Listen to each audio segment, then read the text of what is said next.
तो हेलो बच्चों, नीट की डेट बहुत ही पास आ रही है तो हम एक क्विक रिवीजन ले लेते हैं डब्ल्यूबीसीज का। देखो, डब्ल्यूबीसीज की फुल फॉर्म हो जाती है white blood cell. Another name हो जाता है इसका ल्यूकोसाइट, क्योंकि कलरलेस होता है इसलिए इनका नाम ल्यूकोसाइट पड़ जाता है। आरबीसीज में रेड कलर होता है, इसमें नहीं होता है, इसलिए इसका नाम ल्यूकोसाइट बोल देते हैं। इनका जो काउंट होता है एवरेज होता है 6000 to 8000 डब्ल्यूबीसी पाई जाती है पर एमएम क्यूब। ये सब एनसीईआरटी का डेटा है। जो डब्ल्यूबीसी आपकी होती है दो टाइप की होती है, एक हो जाएगा आपका ए ग्रेन्युलोसाइट और एक हो जाती है आपकी ग्रेन्युलोसाइट। ए ग्रेन्युलो मतलब जिनमें ग्रेन्यूल्स नहीं होते हैं, ग्रेन्युलोसाइट मतलब जिनमें ग्रेन्यूल्स आपको मिलते हैं। इनकी जो सेल होती है इसमें जो न्यूक्लियस होता है इसके आसपास साइटोप्लाज्म हमको ग्रेन्यूल देखने को मिलेंगे और इसमें हमको सिंपल न्यूक्लियस देखने को मिलता है। ग्रेन्युलोसाइट की मैं बात करूं तो ग्रेन्युलोसाइट आपके मेनली 3 टाइप के होते हैं। इसका निमोनिक आपका रहेगा निब, NEB। एम से हो जाएगा आपका न्यूट्रोफिल, ई से हो जाएगा आपका इयोसिनोफिल और बी से हो जाएगा आपका बेसोफिल।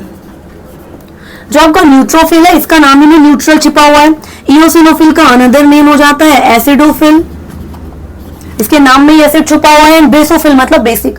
तो ये सब नाम दिए गए हैं इनके बेस्ड ऑन स्टेनिंग। जब उनको स्टेन करते तो न्यूट्रल डाई से स्टेन हो जाता है, ये होता है आपका एसिडिक साइड डाई से, एन हो जाता है आपका बेसिक डाई से। न्यूट्रोफिल की मैं बात करूं तो इसका नंबर मिलता है आपका 62। इयोसिनोफिल आपके 2 से 3% मिलते हैं, 2 से 3%। और बेसोफिल आपके मिलते हैं 0 से 0.5 to 1%। सबसे कम आपको बेसोफिल मिलते हैं। जो न्यूट्रोफिल्स होते हैं उनका दूसरा नाम होता है PMNL, पॉलीमॉर्फो न्यूक्लियर ल्यूकोसाइट। मतलब ऐसा ल्यूकोसाइट जिसके जो आपके न्यूक्लियस है ये मल्टीलोब्ड है।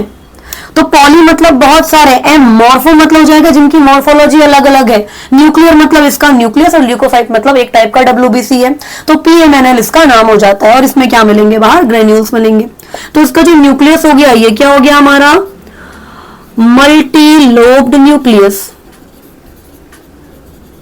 क्लियर। फिर आते हैं आपके एसिडोफिल। एसिडोफिल या इयोसिनोफिल को कैसे याद रखेंगे, इनका जो न्यूक्लियस होता है हेडफोन की तरह होता है। देखो, बाइलोब्ड न्यूक्लियस इस तरीके से, ये 2 लोब मिलेंगे न्यूक्लियस के और बाहर क्या प्रेजेंट होंगे, ग्रेन्यूल्स प्रेजेंट होंगे। जो इयोसिनोफिल होता है वो एंटीहिस्टामिन, एंटापैरासिटिक क्या करता है, रिलीज करता है। एंटीहिस्टामिन को क्या हम एंटी इंफ्लेमेटरी हो सकते हैं, यस। बेसोफिल की मैं बात करूं तो इसका जो न्यूक्लियस होता है वो एस शेप का होता है। ये भी लगभग बाइलोब की तरह हमको दिखता है लेकिन शेप इसकी एस शेप की होती है। एंड ये भी क्या हो जाएगा आपका ग्रेनुलोसाइट। ध्यान रहे, न्यूट्रोफिल भी फैगोसाइटिक सेल है, इयोसिनोफिल भी फैगोसाइटिक सेल है। एंड ग्रेनुलोसाइट की मैं बात करूं तो इसके 2 टाइप हो जाते हैं। एक हमारा हो जाता है मोनोसाइट। मोनोसाइट बाद में मैच्योर होके या फिर फ्यूज होके बोल सकते हैं बन जाते हैं आपके मैक्रोफाजेस। एंड हम सबको पता है मैक्रोफाज का काम होता है फैगोसाइटोसिस करना। कोई भी बॉडी में इंफेक्शन है, बैक्टीरिया है, उसको क्या कर देता है, इंगल्फ कर लेता है और उसको किल कर देता है। दूसरा हम देखते हैं इसमें लिम्फोसाइट। जो आपकी लिम्फोसाइट्स होती हैं ये मेनली 2 टाइप्स की हो जाती हैं। एक हो जाती है आपकी B lymphocyte and another is T lymphocyte.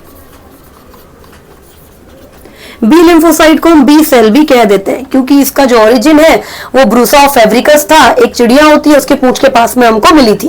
B cell जो होती है वो बोन मैरो में आपकी बनती है और मैच्योर भी बोन मैरो में होती है, जबकि जो टी लिम्फोसाइट्स होती है ये बनती बोन मैरो में है लेकिन मैच्योर कहाँ होती है, थाइमस में होती है। तो ये छोटा सा एक क्विक रिविजन था डब्ल्यूबीसीज का। इसका डिटेल पढ़ने के लिए हम कंप्लीट वीडियो लेके आएंगे बॉडी फ्लूइड्स एंड सर्कुलेशन के। So stay tuned. Thank you so much.